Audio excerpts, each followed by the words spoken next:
가족 여러분, 저와 여러분에게 꿈이 있습니까? 우리는 누구나 어렸을 때는 꿈이 있잖아요. 저도 어렸을 때는 저희 부모님이 너 꿈이 뭐냐 물어보면 늘 부모님이 듣기 좋아하는 소리를 했던 것 같아요. 꿈이 뭐냐고 물어보면 대통령이요. 이렇게 했던 기억이 납니다. 왜? 그 얘기를 부모님이 듣고 싶어 하기 때문에, 그를 들으면 부모님이 좋아하기 때문에 늘 그랬던 것 같아요. 나중에 초등학생이 되고 중학생이 되고 대학생이 되고 이제는 직장이 되니까 꿈이 없어요. 사랑하는 성도 여러분, 여러분에게는 꿈이 있습니까? 제가 보니까 없는 것 같아요. 있습니까? 예, 대부분요, 나중에 이제 청년이 되고, 이제 어른이 되고 나면 사실은 그 꿈은 온데간데 없고 그냥 살아가는 거죠. 때가 되면 이제 하나님께 부르심을 받게 되는데, 바울은 좀 달랐던 것 같아요. 바울이 꾼 꿈은요, 복음 안에서 올바른 꿈을 꾼 것입니다. 아무리 우리가 무식하고 무능해도요, 올바른 꿈을 꾼다면 하나님의 응답을 누리게 됩니다. 아멘. 오늘 이 주시는 말씀을 통해서 저와 여러분이 올바른 꿈을 꾸는 축복된 시간이 되기를 바라고요. 올바른 꿈 안에서 한 번 더 우리가 생각한다면 훌륭한 꿈을 꾸셔야 돼요. 대부분 우리가 꿈을 꾼다라는 것은 나를 위해서 계획하고 미래를 생각하잖아요.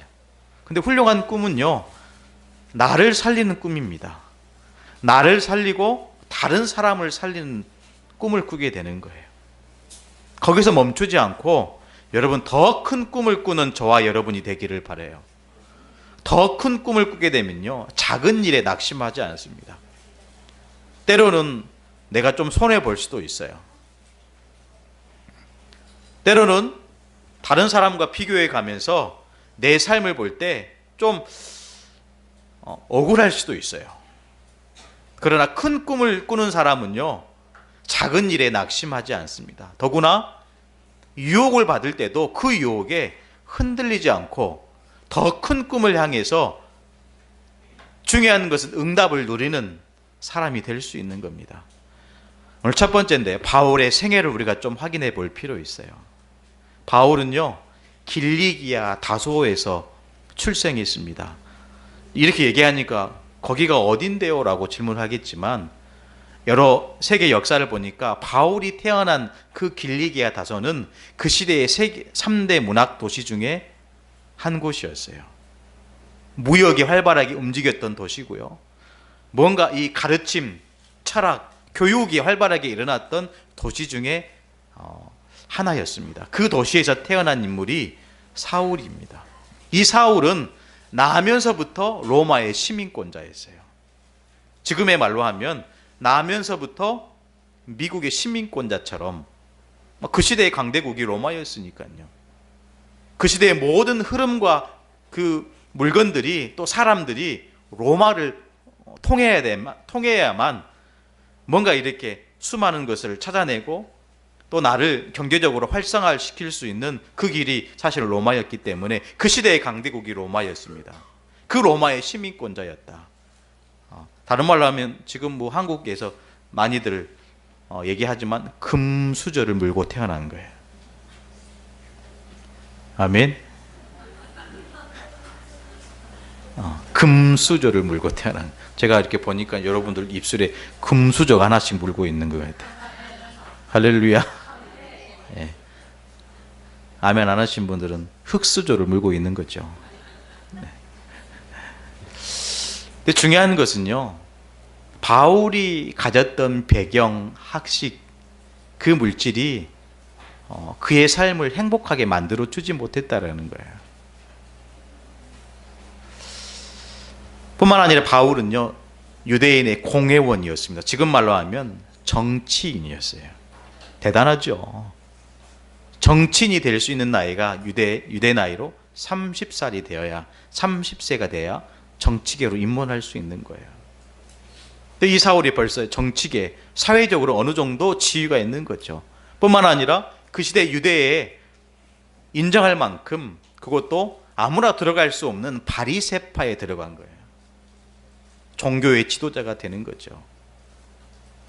제가 과연 금수저를 물고 태어났단 말이 소위 틀림없는 말이라는 겁니다. 그러면서 가말리엘이라는 중요한 학자의 문화생으로 들어갑니다. 지금의 말로 하면 쉽게 그렇게 얘기할 수 있겠지만 서울대 가장 유명한 유능한 대학 교수 아래 수제자로 문화생으로 들어가게 된 거예요. 제가 그냥 드리는 말씀이 아니고 금수저를 태어난 거예요.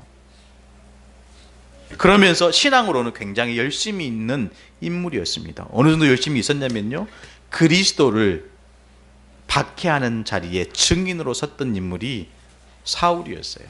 성경에 보면요, 사도행전 7장 58절에 보면 이 스데반 집사가 한 번 복음을 증언했는데 그것 때문에 순교를 당합니다. 그러면서 사도행전 7장 58절에 성 밖으로 내치고, 스데반 집사를 성 밖으로 내치면서요, 돌로 칠세, 증인들이 옷을 벗어 사울이라 하는 청년의 발 앞에 두니라.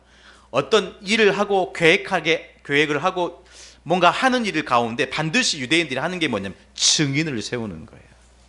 지금 스데반 집사를 돌로 치는 그 일에 증인으로 세움을 받는 인물이 청년 사울이었어요. 그거 당연한 거죠. 지금 하나님을 믿는 그 열심을 가지고 사울이 예수 믿는 자들을 돌로 치는 그 일에 증인으로 섰다는 거예요. 어쩌면 굉장히 하나님을 사랑했던 인물이 사울이었습니다. 다만 방향이 틀린 거죠. 저와 여러분이 나름대로 신앙생활에 열심을 내고 생을 걸고 할 수 있어요. 그러나 중요한 것은요, 바울처럼 하나님께서부터 출발한 그 방향이 아니고 내게로부터 출발한 방향이 되면 우리 또한 어쩌면 사울처럼 예수 믿는 사람들을 핍박하는, 복음을 박해하는 핍박자요 박해자로 살아갈 수 있다는 거예요. 사랑하는 가족 여러분, 복음으로부터 출발해야 됩니다. 아멘. 내게로부터 출발한 그 믿음 열심이 아니고요, 하나님께로부터 은혜로 주신 이 복음으로 출발한 저와 여러분이 되기를 바라요. 하나님이 그 영혼을 축복하시고 인도해 가십니다. 나중에 어떤 일이 벌어집니까? 사도행전 9장 1절에 이렇게 기록하고 있죠. 뭐라고 기록합니까? 사울이 주의 제자들에게 대하여 여전히 위협과 살기가 등등하여. 오늘 본문의 말씀이죠. 사울이 주의 제자들에 대하여 여전히 위협과 살기가 등등하여 대제사장에게 가서 다메섹 여러 회당에 가져갈 공문을 청하니. 무슨 공문입니까? 예수 믿는 사람들을 잡아 죽이려는 공문이에요. 자, 이 삶이요, 지금 사울에게는 정당한 것입니다. 이 삶이 예수 믿는 사람들을 잡아 죽이는 이 삶이 하나님께 인정받는 삶이고 하나님을 사랑하는 실제 모습이라는 거예요. 이유가 뭐죠? 내게로부터 출발하는 거예요. 하나님께로부터 출발한 복음을 통해 방향이 그렇게 맞춰졌다고 한다면 바울은 이렇게 하지 않았을 것입니다. 그러나 바울은 내게로부터 출발한 이 신앙, 이 열심이 이제는 그 신앙을 넘어서 주의 제자들을 핍박하고 죽이는 위협과 살기를 가지고 예수 믿는 사람들 잡아 죽이려는 공문서를 가져가는 그 길에 그 다메섹 도상에 부활하신 예수님을 만난 거예요. 사랑하는 가족 여러분, 부활하신 예수님을 만나셨습니까? 정말로 살아계신 그 하나님을 만나셨습니까? 거기서부터 저와 여러분은 복음으로 출발하게 되는 거예요.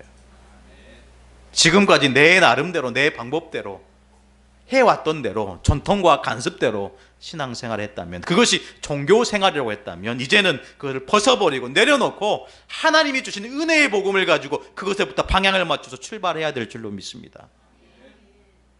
위협과 살기가 아니에요. 그건 복음에서 출발한 것이 아닙니다. 부활하신 예수님이 길을 가는 도중에 이 사울이란 청년 앞에 나타납니다. 사울아, 사울아, 어찌하여 나를 박해하느냐. 보십시오. 우리가 하는 신앙생활이 복음을 박해하는 일이 될 수 있어요. 그 출발이 내게로부터 출발하는 그 믿음이라고 한다면 그 믿음이 하나님 보시기에 예수 그리스도를 박해하는 일이 될 수 있다는 말이죠. 주여 누구십니까? 그 예수님의 음성에 이 바울이 주님 누구십니까? 그 대답에 예수님이 뭐라고 얘기합니까? 나는 네가 박해하는 예수다. 우리의 삶을 되돌아봐야 돼요. 오늘 2018년도 마지막 주일 예배 아닙니까? 2018년도를 결산하는 말씀 앞에, 성령 앞에 결산하는 저와 여러분이 되어야 됩니다. 그 결산이 오늘 사울처럼 내게로부터 출발한 신앙이 아니었다고 한다면 이제는 새롭게 바울의 손, 바울의 꿈처럼 하나님께로부터 출발한 이 복음 속에서 새로운 꿈을 꾸는 저와 여러분이 되어야 될 줄로 축복합니다. 그리스도를 만났어요. 얼마나 감사합니까? 예수 믿는 자들을 쳐 죽이는 그 증인으로 섰던 이 사울 앞에 예수님이 친히 나타나. 그래서 복음은요, 내게 찾아오는 거예요. 아멘. 예수 믿는 사람들을 잡아 죽이려고 공문서를 가지러 가는 그 길에 예수님이 찾아오는, 그게 복음이라니까요. 내가 내 필요에 의해서 복음을 붙잡는 것은 그럴 수 있어요. 출발이 그럴 수 있어요. 근데 그 삶이 하나님 나라 갈 때까지 그렇게 산다고 한다면 하나님의 은혜를 정말로 누릴 수 없어요. 바꾸시기를 축복합니다. 내게로부터 출발한 복음이 아니고 하나님이 내게 찾아오신 복음. 그래서 이 복음을 뭐라고 얘기합니까? 은혜의 복음이다라는 거예요. 여러분, 은혜는요, 선물입니다. 선물은요, 값을 지불하지 않아요. 그 어떤 사람이 선물을 받는데 그 선물에 대한 값을 지불합니까? 지불하지 않습니다. 너희가 그 은혜를 인하여 믿음으로 말미암아 구원을 받았나니 이것이 너희에게서 난 것이 아니요 우리에게서 난 것이 아닙니다. 무슨 말입니까? 하나님이 주신 선물이다. 이 선물을 길을 가다가 핍박자여 박해자였던 이 사울 앞에 이 선물을 길을 가다가, 그것도 예수 믿는 사람들을 잡아 죽이려고 그 공문서를 가지러 가는 길을 가다가, 여러분, 사랑하는 가족 여러분, 언제 어떻게 하나님의 은혜가 임할 줄 몰라요. 할렐루야. 언제 어떻게 어느 시간에 어느 날에 하나님의 은혜가 임할 줄 모릅니다. 깨어 있으셔야 돼요. 사랑하는 성도 여러분, 정말로 말씀 앞에 깨어 있으셔야 돼요. 복음 앞에 깨어 있으셔야 돼요. 언제 어떻게 하나님의 은혜가, 하나님의 축복이, 응답이 저와 여러분에게 임할 줄 모릅니다. 그리스도를 만난 이 사울이 바울이라는 이름으로 새롭게 거듭나게 됩니다. 여러분, 사울이라는 이름은 히브리식 이름이에요. 무슨 뜻이 뭐냐면 큰 자라는 뜻입니다. 그래서 이름에서 그의 모든 것을 우리가 확인할 수 있어요. 배경, 지식, 가문, 심지어 이 사울이라는 이 청년은요, 베냐민 지파입니다. 이스라엘에 12지파가 있잖아요. 그 지파 중에 모든 사람들이 인정할 만큼, 손으로 꼽을 만큼 인정하는 지파가 바로 베냐민 지파죠. 그 이유가 뭡니까? 이스라엘의 초대 왕이 베냐민 지파에서 나왔어요. 그래서 인정하는 거예요. 가문 자체를 인정하는 겁니다. 아무리 힘이 있고 능력이 있고 가문이 좋아도요, 배경이 있어도요, 그것이 복음에서 나오지 않는 것은 사실은 저주고 재앙입니다. 여러분, 돈을 많이 벌어야 되겠죠. 제가 요양원을 했었잖아요. 석현동에서 요양원을, 지금도 제가 예배를 가고 있는데요, 아까 우리 찬양하는 것처럼 자식들이 나를 지켜주지 못해요. 그 현장을 실제로 봤습니다. 자식들이요, 여러분의 인생을 지켜주지 못합니다. 건강이, 재물이, 명예가 저와 여러분을 지켜주지 못해요. 어떤 할머니가 소천에 돌아가셨는데 이분은 둘째 부인이에요. 근데 자식도 없어요. 그 어느 누구도 찾아오지 않아요. 이분이 부여잡고 있는 것은 뭐냐면, 이분이 자기를 지키는 방법이 뭐냐면 돈이에요. 돈. 나중에요, 이분이 돌아가셨어요. 나중에 이 방바닥이 장판을 걷어내니까요, 300만 원이 쫙 깔려 있는 거예요. 그 할머니가. 이 할머니는 온몸에 파스를 붙여가지고 통증이 있어. 아프니까 파스를 붙이는. 나중에 다 정리하고 혹시나 하고 장판을 뜯어봐서 장판 안에요 300만 원이 들어있는 거예요. 여러분, 재물이 우리의 인생을, 나를 지키지 못합니다. 자식도요, 우리 인생을 지키지 못해요. 우리를 안전하게 거하고 우리를 지키시는 분은 오직 예수 그리스도 한 분밖에 없습니다. 그분을 오늘 사울이 만난 거예요. 저와 여러분이 그리스도를 만나셔야 돼요. 그리스도와 만나셨다면, 그리스도를 정말로 만났다면 그리스도와 함께하는 삶이 되어져야 됩니다. 그거를 체험하고 발견한 겁니다. 그리스도가 나의 주인이 된 거예요. 그때부터 제2의 인생의 시작이 바울을 통해서 시작됩니다. 그래서 사울이란 이름은 작은 자지, 큰 자라는 뜻이지만 바울이란 이름은 로마식 이름이에요. 작은 자라는 뜻이에요. 지극히 작은 자 중에 작은 자다. 그리스도의 종으로 새롭게 태어나게 된 것이죠. 이때부터 영혼 구원하는 일에 인생을 바치게 됩니다. 때로는 돌을 맞기도 했어요. 복음 전하는데 돌을 치는 그 현장에 증인으로 섰던 이 인물이 이제는 돌을 맞는 신세가 돼버렸어요. 그래서 감사가 그 속에 있었던 거예요. 심지어 성에 들어가서 복음을 전하는데 수많은 사람들이 몰려서 이 바울을 죽이려고 해서 할 수 없이 성에서 바구니를 타고 도망치기도 합니다. 사도행 16장에 보니까 감옥에 들어갔어요. 감옥에 들어갔어요. 복음 전하다가 이제는 죄인이 됐습니다. 풍랑 만난 배를 타고 로마에 가게 된 거예요. 여러분, 그런 인생이 바울의 인생이었어요. 복음을 박해하고 예수 믿는 사람들 죽이는 살인자였지만, 증인으로 섰던 인물이었지만, 길을 가다가 어느 날 이 복음을 만나고 새 인생을 시작하게 되는 거죠.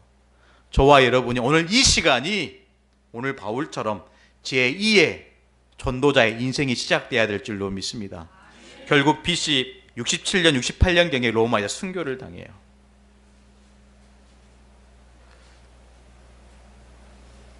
그냥 어쩌다 병들어서 죽을 때 가서 죽게 된 게 아니고 순교를 당해서 목배임을 당했습니다.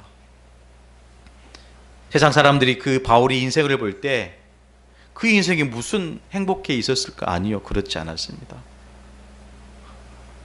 총 성경 14권을 기록한 인물이어서 그 14권을 한번 읽어보십시오. 그 속에 감사가 있어요. 그 속에 진정한 참 행복이 있습니다. 죽어도 될 만큼, 그렇죠, 그의 인생이 죽어도 될 만큼 진짜 행복이, 참 행복이 복음을 전하는 바울에게 있었다라는 거예요. 그 전에 핍박자여 박해자였지만 그리스도를 만난 후에 새 인생을 살게 된 것입니다. 바울에게는 세 가지 소원이 있었어요. 두 번째입니다. 바울의 꿈, 바울이 실제로 하나님 앞에 꿈을 꾼 세 가지 소원이 있습니다. 그 첫 번째 소원이 골로새서 2장 2절로 3절 말씀입니다. 이는 그들로 마음의 위안을 받고 사랑 안에서 연합하여 확실한 이의 모든 풍성함과 하나님의 비밀인 그리스도를 깨닫게 하려 함이니. 바울의 소원입니다. 무슨 말입니까? 복음을 더 깊이 알고 복음을 더 깊이 누리는 것이 바울의 소원이었어요. 여러분, 예배 드리는 이 시간, 말씀 듣는 이 시간, 저와 여러분이 정말로 깨달아지는 말씀이 그리스도가 돼야 될 줄로 믿습니다. 여러분, 그리스도라는 이 단어가 들려지십니까? 예수가 그리스도다. 그리스도는 모든 문제 해결자다. 이것이 들려지십니까? 이것이 믿어지십니까? 이게 붙잡아져야 돼요. 예수 만나기 전 운명 사주팔자에 매여서 때로는 뭔가 길을 찾아 헤매다가 결국에는 여러 가지 현장을 가서 답을 찾아보지만 그것이 해답이 되지 않았잖아요. 그러다가 오늘 길을 가다가 어느 날 부활하신 예수님이 내게 찾아온 거예요. 그게 내게 평생의 답이 되는 겁니다. 모든 문제 해결자가 되는 거예요. 그 그리스도를 깨닫는 것이 바울의 첫 번째 소원이었어요. 하나님의 비밀인 그리스도는요, 하나님의 비밀입니다. 아멘. 여러분, 비밀을 깨닫는 자로 하나님이 부르신 거예요.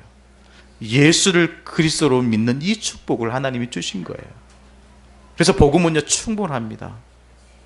더 이상 필요한 것이 없어요. 복음은 우리에게 충분합니다. 복음은 우리에게 모든 것입니다. 복음은 우리에게 전부입니다. 할렐루야. 따라서 한번 고백하기를 원합니다. 복음은 충분합니다. 복음은 완전합니다.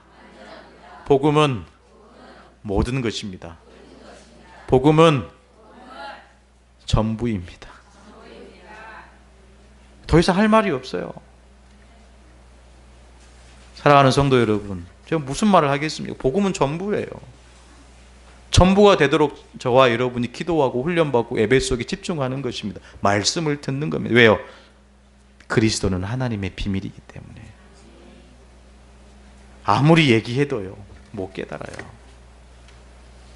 아무리 큰 소리 치면서 막 외치고 소리 질러도 못 깨달아요. 왜요? 하나님의 비밀이기 때문에. 어느 날 하나님의 비밀인 그리스도가 들려진다. 무슨 말이죠? 저와 여러분에게 허락된 거예요. 이 그리스도의 비밀이 저와 여러분에게는 허락된 것입니다. 얼마나 감사합니까? 그 어떤 지식인자 할지라도 이 그리스도를 못 깨닫는다니까요. 그래서 복음은 충분한 것입니다. 더 이상 필요한 것이 없어요. 요한은 나의 목자시니 내게 부족함이 없다. 뭐가 필요합니까? 그리스도가 나의 전부이신데요. 그분이 모든 것인데요. 그분이 이미 충분한 것을 다 주셨는데요.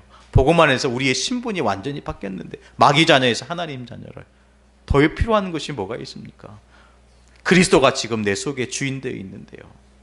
내가 삽니까? 아니요. 내 속에 그리스도가 사신 거죠. 그게 바울의 소원입니다. 그리스도를 더 깊이 알고 누리는 것이 바울의 첫 번째 소원이에요.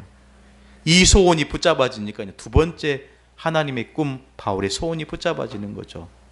고린도전서 1장 21절에 보니까요, 하나님의 지혜에 있어서는 이 세상이 자기 지혜로 하나님을 알지 못함으로, 아무리 지식이 있다 할지라도요, 큰 가르침이, 깨달음이 있다 할지라도 하나님을 알 수 없어요. 그래서 하나님은 전도자를 부르시는 것입니다. 전도에 미련한 것으로 믿는 자들을 구원하시기를 기뻐하셨도다. 이 땅에 많은 사람들을 봅니다. 제가 어느 날 직장 생활할 때요, 하당에 가면 큰 아파트가 있어요. 회장님이 사시는 집이더라고요. 쌀을 주신대요. 그래서 제가 사회복지시설에 근무할 때라 쌀을 기부한다니까 갔어요. 근데 집에 엄청 넓더라고요. 근데 집에 집기가 하나도 없고, TV도 없고, 가구도 없고, 사람 사는 집이 아니었어요. 근데 방 한 켠에요, 제사상이 차려져 있는 거예요. 그 집이 뭐냐면요, 제사만 드린 집이에요.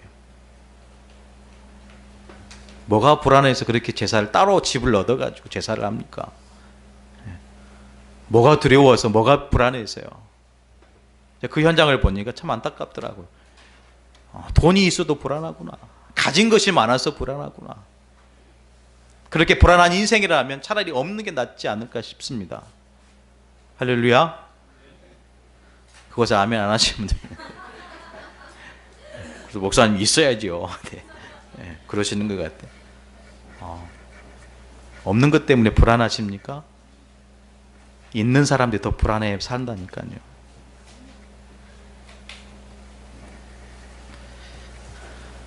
주 예수를 믿으라. 그래야만 너와 네 집이 구원을 받으리라. 감옥 현장에서 사도 바울이 전도자들에게, 그 감옥의 간수장에게 하는 말씀이에요. 감옥에 갇힌 죄인된 이 바울이 자기를 지키는 간수들에게 하는 말씀이에요. 주 예수를 믿으라. 뭐가 중요합니까? 뭐가 더 필요합니까? 복음은 전부입니다. 우리 인생의 모든 것입니다. 복음 하나 되면 그걸로 끝이 나는 거예요. 하나님이 이 복음 깨달은, 하나님의 비밀 깨달은 이 그리스도를 붙잡는 이 바울을 통해서 복음 전하도록 부르셨어요. 그래서 여러분 보십시오. 디모데후서 4장 2절에 너는 말씀을 전파하라. 때를 얻든지 못 얻든지. 하나님은요, 말씀 전파, 복음 전하는 자들에게 절대 축복 주십니다. 아멘. 이 부분에 정말 확신 갖고 아멘 하셔야 돼요. 다시 말씀을 드릴게요. 하나님은 복음 전하는 자들에게 절대 축복 주십니다. 그래도 아멘 안 하시네. 너는 말씀을 전파하라. 때를 얻든지 못 얻든지. 제가 진심을 가지고 다시 한번 말씀드리겠습니다. 하나님은요, 복음 전파하는 자에게 절대 축복 주십니다. 제가 하는 말이 아니고 하나님 말씀입니다. 그냥 축복이 아니고요. 디모데후서 4장 5절에 그러나 너는 모든 일에 신중하여 고난을 받으며 전도자의 일을 하며 내 직무를 다하라. 복음 전하는 것이 우리의 직무래요. 전도하는 것이 저와 여러분에게 직무. 이것 때문에 사도 바울은 로마에서 목배임 당하는 순교를 당했습니다. 저와 여러분에게도 이렇게 되기를 간절히 축복합니다. 할렐루야. 지금도 이슬람 현장에서 예수 믿는다는 것 때문에 매 맞아 죽고요. 기름을 부어서 불로 태워서 죽고요. 칼로 목을 베고요. 지금도 그래요. 예수 믿는다는 것 때문에. 예수 믿는다는 것 때문에 이슬람에서 기독교로 개종했다고 가족 종체를 집에 가둬놓고 불을 지르는 그런 일을 지금 이슬람에서 일어나고 있어요. 테러하고요. 벽돌로 막 치고요. 아프리카 보십시오. 그 영상 보셨는지 모르겠어요. 불로 태워서 죽여요. 불로 태워서 죽인다니까요.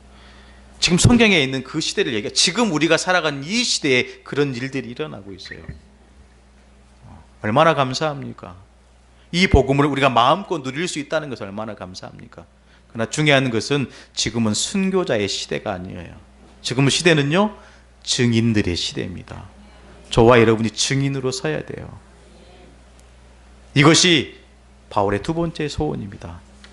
이 복음 안에서 어떤 꿈을 꿨을까요? 세 번째 소원이죠. 바울은요, 로마 복음화의 소원이 있었어요. 그 시대의 강대국이 로마 아니겠습니까? 사도행전 19장 21절에 이 일이 있은 후에 바울이 마게도냐와 아가야를 거쳐 예루살렘에 가기로 작정하여 이르되 내가 거기 갔다가 후에 로마도 보아야 하리라. 여러분, 이 목포 지역을 보십시오. 네. 하나님 우리에게 허락하시는 최고의 축복된 현장입니다.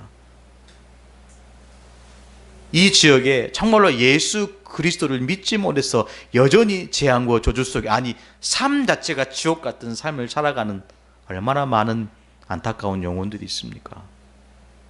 그 현장을 볼 수 있는 눈이 있어야 될 줄로 믿습니다. 사도행전 23장 11절에 그날 밤에 주께서 바울 곁에 서서 이르시되, 하나님은요 전도자에게 함께 하십니다. 이렇게 기록하고 있다니까요. 그날 밤에 주께서 바울 곁에 서서 이르시되, 그런 축복을 전도자에게 주십니다. 내 옆에 서서 나에게 말씀하시는 거예요. 하나님의 눈에 안 보이죠. 눈에 보이는 것은요 거짓말입니다. 눈에 보이진 이 하나님이 말씀으로 역사하시고 내 곁에 서서 말씀하시는 거예요. 뭐라고 얘기합니까? 내가 예루살렘에서 나의 일을 증언한 것 같이 로마에서도 증언해야 된다. 바울의 소원입니다. 여러분 27장 24절을 보십시오. 바울아 두려워하지 말라. 네가 가이사 앞에서 증언해야 되겠다. 가이사는 뭡니까? 로마 제국의 황제입니다. 그 황제 앞에서 이 죄인된 이 바울이 황제 앞에 설 것이다. 네가 그 자리에 서서 나를 증언해야 된다. 주가 누가 누구에게 말씀하시는 겁니까? 전능하신 하나님이 바울에게 말씀하시는 거예요. 저와 여러분은 전도자입니다. 2018년도 드리는 마지막 예배 뭘 붙잡아야 되겠습니까? 저와 여러분은 전도자예요.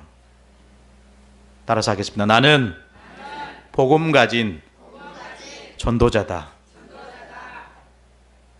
이것 가지고 오늘을 마무리하시기를 축복합니다. 하나님은 결국 이 바울을 통해서 250년 만에 로마가 복음화돼요. 엄청나지 않습니까? 바울이 소원을 붙잡고 그곳에 기도를 심으니까요. 하나님은 그 기도를 들으시고 로마를, 심지어 이 로마의 황제가 교회에 와서 예배할 정도로 복음화 시켜버렸다니까요. 여러분 기도를 심으셔야 됩니다. 이 목포를 향한 지역 복음화 기도를 심으셔야 돼요. 민족을 향한 민족 복음화에 대한 기도를 심으셔야 됩니다. 237개 나라 세계 복음화의 기도를 심는 새생명 미션 모든 가족들 되기를 축복합니다.